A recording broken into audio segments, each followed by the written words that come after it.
Welcome to my channel. నేను మీ Srinivas Reddy. Tollywood box office దగ్గర సమంత మళ్ళీ బంగారంలా మెరిసిపోయిందని కూడా చెప్పుకోవచ్చు. అయితే సమంతకు సంబంధించి ఒక ఇంట్రెస్టింగ్ అప్డేట్ ఇది. వీడియోని పూర్తిగా చూడండి, అలాగే షేర్ చేయడం మాత్రం మర్చిపోకండి. ఎందుకంటే బంగారంలా మెరిసింది, కలెక్షన్లతో సునామీ సృష్టించింది, రికార్డులు కొల్లగొడుతుందని కూడా చెప్పుకోవచ్చు. అవును, సుదీర్ఘ విరామం తర్వాత శ్యామ్ నటించినటువంటి, స్వయంగా నిర్మించినటువంటి సినిమా మా ఇంటి బంగారం చిత్రం థియేటర్లో దూసుకుపోతుంది. 3 రోజుల్లో ఏకంగా 43 కోట్ల రూపాయల వసూలుతో ట్రేడ్ వర్గాలు మైండ్ బ్లాక్ చేసిందని కూడా చెప్పుకోవచ్చు. లేడీ ఓరియంటెడ్ యాక్షన్ డ్రామాతో సమంత పవర్ఫుల్ పర్ఫార్మెన్స్ చూసి ప్రేక్షకులంతా కూడా ఫిదా అయిపోయారని కూడా చెప్పుకోవచ్చు. అయితే అసలు మ్యాటర్ ఇక్కడే ఉందండి.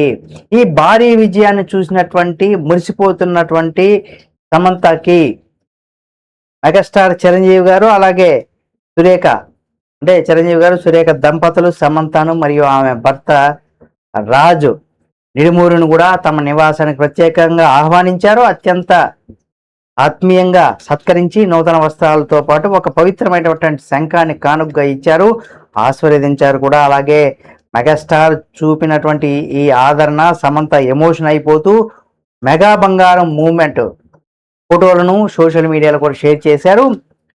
ట్విస్ట్ ఏంటంటే, ప్రస్తుతం సమంత ప్రెగ్నెన్సీ అనే వార్తలు జోరుగా వినిపిస్తున్న వేళ చిరంజీవి దంపతులు ఆమెకి ఇలా సారె పెట్టడం ఇప్పుడు ఇండస్ట్రీలో ఒక హాట్ టాపిక్ గా మారిపోయింది. ఆ శుభకార్యానికి ముందే మెగా దంపతులు దీవించారని ఫ్యాన్స్ ఖుషి అవుతున్నారు. ఒక చిన్న బ్యానర్ని మెగా స్టార్ ఇంతలా ప్రోత్సహించడం నిజంగా గ్రేట్ కదా. మరి సమంత సాధించినటువంటి ఈ బంగారం సినిమా నిజంగా బంగారం విజయవంతమైన పైన మీ అభిప్రాయాన్ని కామెంట్ రూపంలో తెలియచేయండి. మరిన్ని వీడియోల కోసం మన ఛానల్ సబ్స్క్రైబ్ చేసుకొని పక్కనే ఉన్న బెల్ బటన్ ఒకటి మాత్రం మర్చిపోకండి.